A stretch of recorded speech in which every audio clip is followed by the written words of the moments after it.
All right, Dr. Malik, thanks so much for doing this podcast with me. I appreciate it. First off, just tell the audience a little bit about yourself and how you started in the mental health realm. Yes, my name's Dr. Amanda Malak. I use she, her pronouns, also we, us at times.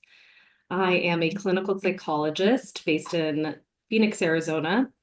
However, I also have PsyPact licensure, so I support patients around the country as long as they have PsyPact. Um, I became a psychologist, or I decided to become a psychologist around the age of 16 or 17 years old.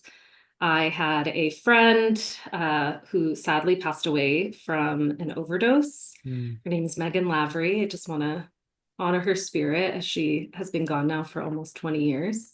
mm, And at the time, I also was struggling in many ways, and she really helped save me, along with many other people. I witnessed like the power of community, the power of mental health care.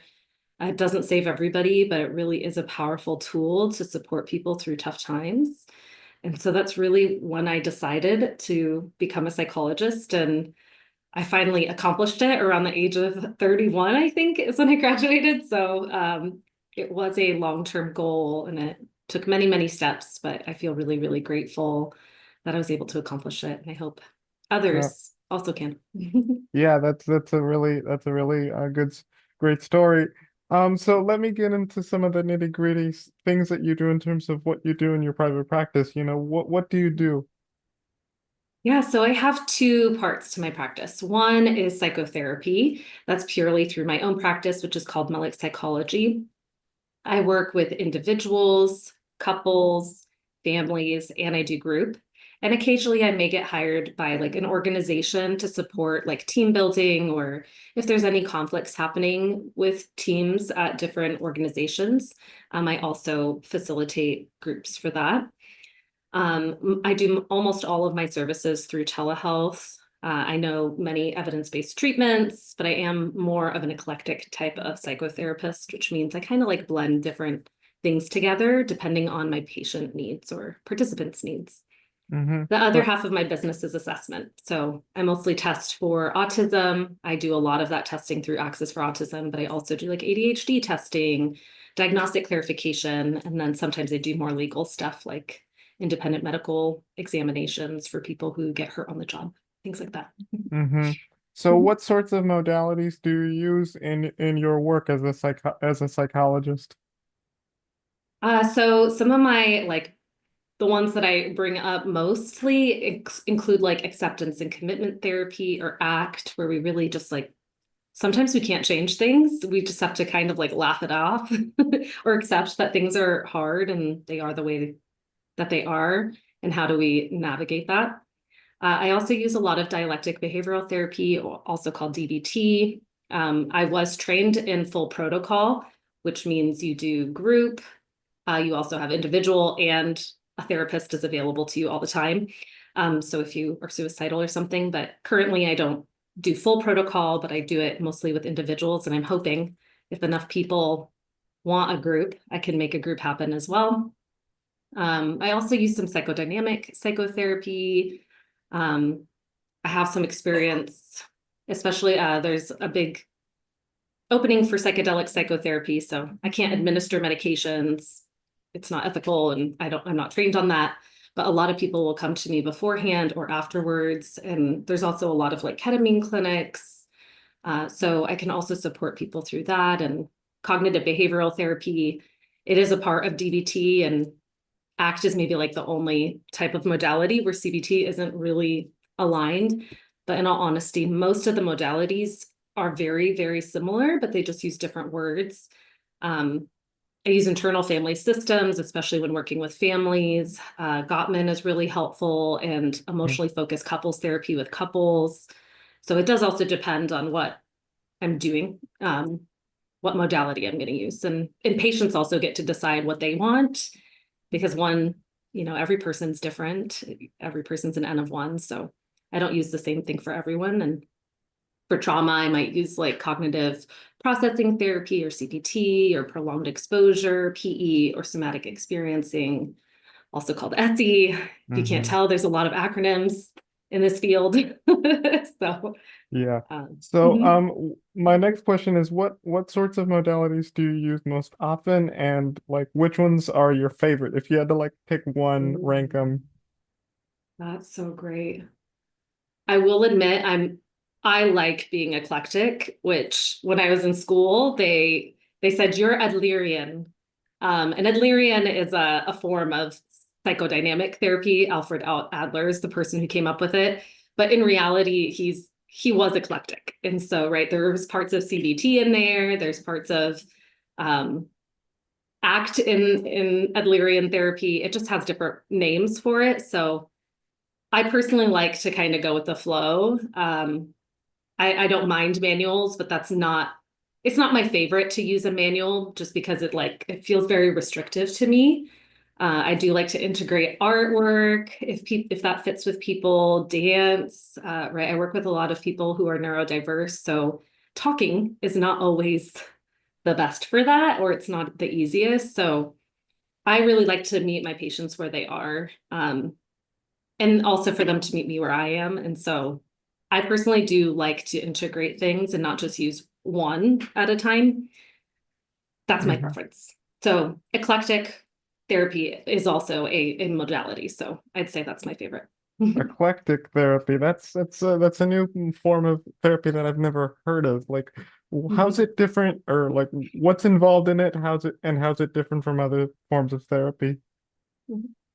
The way it's different is that it takes all the different forms of therapy, right? I like to have like a little bit more of a liberation-based practice, decolonial practice, integrate multicultural psychotherapy, feminist theories. And so all of that doesn't really fit well into the box of like CBT, right? CBT is great. I love it. But it can also feel really gaslighty when people are dealing with things like discrimination, racism, intergenerational trauma, coloniality, those types of things. So that's why I can present a tool like the ABC model, which is really common in CBT, but also we don't want people to self gaslight. And so that's why I prefer eclectic. So really, right, like I do have education, I know what I'm doing, but at the same time, I'm not an expert in anybody's life, right? Hmm. Everybody, my patient is their expert. And so I'm really there as kind of a GPS while my patient is the captain of the ship. And so they can, say yes or no to what they want. And so, seeking consent is really important and not just like in a form one time. It also includes like continually asking, are you okay with me giving you feedback? Are you okay if we dig deeper? And there are people who say no, and that's also something to be celebrated. Mm-hmm. Because what I was gonna, you were jumping into my next question, which was, how do you sort of use eclectic therapy in your private practice? Hmm. Right. So there are some people who say, like, I really want to do DBT. And when that's the case, that's what I'm doing. I'm not using eclectic psychotherapy because they want DBT. Um, but if someone's more open, when I create a treatment plan, which I do concurrently with my patients, I do ask, right? We create goal. There's a presenting concern first. Then we create goals. And then there's an objective. And the objective part is really for me, like how am I going to support my patient through this? And I might say, hey, I think CBT could be really helpful for this because you're experiencing a lot of depressive symptoms. This is what the evidence, and when I say the evidence, right, like the research supports to be used. However, we might also integrate, um, you know, medications, which I can't give, so I can refer, coordinate care. Or they might say, I've already tried CBT, right? I've had patients tell me that I've already tried CBT. I really want to try DBT, or they're dealing with trauma. And so I'm not trained in every single modality to treat PTSD. I know PE or prolonged exposure, cognitive processing therapy, and somatic experiencing. But some people want like eye movement desensitization reprocessing, which is EMDR, or they want brain spotting. And so I'll refer out for that too. And I kind of also like to educate people like these are these other treatments that are out there. And this is kind of what they are, right? I'm not thoroughly trained, so I'm not always the best to speak to it. Um, But I do put that out there. And most people who come to me do want to do whatever modalities I know. But then, as we move forward and proceed, there is always that option of like, hey, right, we've been trying CBT, this isn't working. And I use things called like the PHQ, which is the patient health questionnaire, the GAD, which is the generalized anxiety disorder question, like these questionnaires, PTL, which is the PTSD questionnaire, and kind of chart out like how people are doing. And so we can sometimes tell like, hey, this isn't working because there's literally a chart of like your numbers keep going up, which is normal in the beginning of treatment to go up. But as time goes on, it's supposed to go down. And if that's not the case, then I do refer people like, let's try EMDR if you want. Maybe there's also transcranial magnetic stimulation or TMS. There's ketamine therapy. These are like for treatment resistant depression. And so I do refer people out and so that's kind of right. I'm telling people what it is because a lot of people don't know what the treatments are. And then they consent to like, no, I only want to do this, or I'm open to you kind of incorporating some psychodynamic treatment in here, or like some people really like Jungian therapy. So or dream interpretation and things like that. So Mm-hmm. What in terms of like the sessions that you have with clients, what are some of the common themes that you notice when, let's say they come in with a problem, what are some of the common themes that you sort of notice? Mhm. Well, I have a private practice. So, and in my own private practice, I don't take insurance. And I mean, I provide super bills. But when I say this because most people who come to me because of me. Right? Like they are aligned with the way maybe they come to me because of my ethnicity or how I look.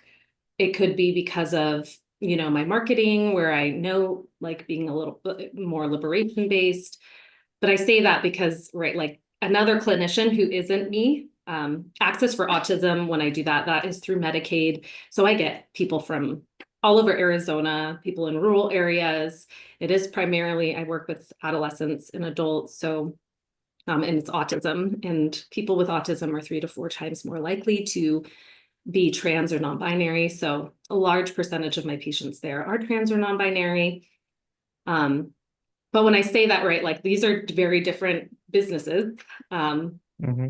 So right, when I'm Access for Autism, there's a lot of people who have low SES or they're struggling financially. Have lots of mixed status families or people who speak different languages, and some, there might be acculturation difficulties or immigration difficulties that families are going through. And then in my own practice, I also get that, right? I have a lot of people who are first generation or second generation immigrants to the US. That is not always the case, but I generally do work a lot with people who are LGBTQ plus and BIPOC or Black, Indigenous, people of culture or color. Resma Menaken likes to use people of culture, which I really like. So that's his lingo. And a lot of people are going through, right? There's lots of depression, anxiety, trauma, transitions, right? And when I say transitions, like that can be graduating high school, and like figuring out college or figuring out what to do with their life. It can be, a family member just died, and how do we now live life without this person who's really important to us and honor them? It can be, I just lost my job, or I need to quit my job because I can't handle it. And how do I transition? How do I live my life more in line with my values? And that's really like a major theme. That is an ACT statement, right? People living their life in line with their values. DBT also uses that kind of language, and right, like life is always transitions. There's always changes happening. There's lots of intergenerational trauma to work through, especially we live in America. Right, I live in the lands of the Shashudon and Akima'o Otam people, called Phoenix today. There's lots of intergenerational trauma with that population, given the land was stolen and they experienced genocide. So like these are kind of the things that we talk about, and those are the themes of what my patients tend to go through. I have a lot of people who come from like conservative cultures who are LGBTQ plus. There's a lot of like reconciling their faith with their sexuality. Do you come out to your really conservative parents or not? How do you, some people want to date people of this opposite gender, even though they're gay. And, like people get to do whatever they want with their life. And so I kind of support people in like, how do you want to live your life? Right. I don't Mm-hmm. get to make that choice, but people need to talk it out. And so those are, I know the themes are very broad, um, Yeah. but those are I some of them. Yeah, I can relate because I right now I'm doing a series with a psychologist who works with Arab Muslim clients, and so we're talking about Arab Muslim culture, Arab Muslim identity. I think right now we're going to focus on Arab Muslim culture both in school and in the workplace. But when I first met her, I was just so fascinated by her work with Arab Muslim clients that I wanted to dive in more, that I wanted to dive in deeper. So I love that. what I want to ask you is, do you sort of dive into those areas of culture and identity and that kind of stuff? Oh, absolutely. I guess I want to acknowledge I am a Coptic American, which is an Egyptian. We're an indigenous Egyptian, which we traditionally practice Christianity, but it is a majority Muslim country. So there's many cultural similarities, and probably about a third to a half, depending on the time of my patients, are Muslim, and they're usually Muslim and queer. And so those are things that we work on a lot. Is like I do have patients as well in other countries at times who are Muslim and queer, or they're Coptic and queer, or they're Mormon and queer. And in some of the other countries, it's illegal to be out, right? And or it's not safe. So there's a lot of distress, right? Discriminatory stress, minority stress, and that impacts people's physical health as well. And so, how do there's a lot of navigating that, right? Some people seek refuge. Canada has traditionally taken a lot of refugees from the Swana region who are queer, but also we're having kind of a global upheaval at this time. So, Hmm. a lot of people are trying to figure out like how do we survive in this, and including people, especially Swana people in the US who have been repressed throughout what's happening in Palestine. Yeah. Hmm. So, my next question is, what have you learned in doing this kind of work? Is there anything that you learned, working with your clients that you've learned? Oh my gosh, so much. um, I will admit, right, like it's a bilateral experience, right? I'm there to support my patients, but hands down, my patients support me as well, right?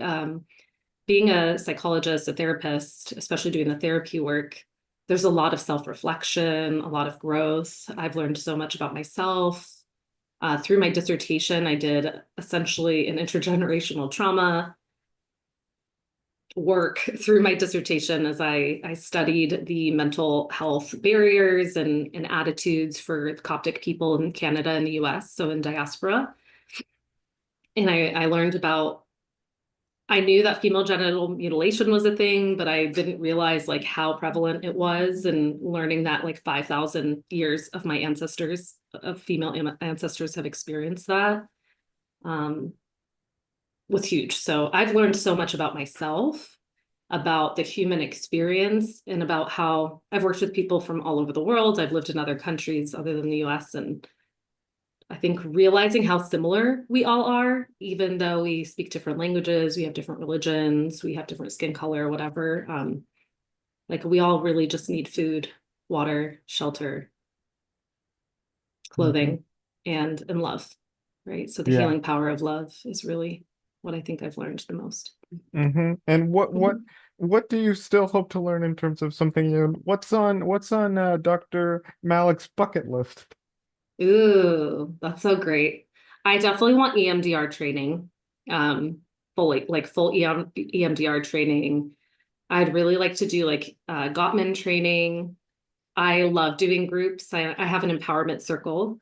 Want to acknowledge circle comes from an indigenous term and healing modality. of the Turtle Island specifically. And I really love groups. I do feel like a lot of people have lost their jobs recently. That's something I'm noticing with my patients. So I'd love to increase group options, and not just for me, but I think private clinicians in general really need to start doing more groups because it's such an important healing modality. It also makes, right, one therapist available to like 10 people at a time. It's usually cheaper for patients. It's financially still feasible for us as therapists. So I would like to increase my groups. I have one opening. I have one right now that's going to close, not close, it's a closed group, but it will reopen in early to mid-August, depending. And so I'd like to invite people into that group if you would like to learn more about decoloniality, learn more about your ancestors, connect to other people who are struggling, so that you can heal not just through me, right? Because I don't know everything, but you also get the power of a group and community, which communal healing, collective liberation is important. And that's not really what we're trained in as therapists in the Western world. We're trained mostly in individual therapy, and we come from an individualistic society, so that makes sense. And how do we really bridge the East with the West? And I Yeah. think group will help.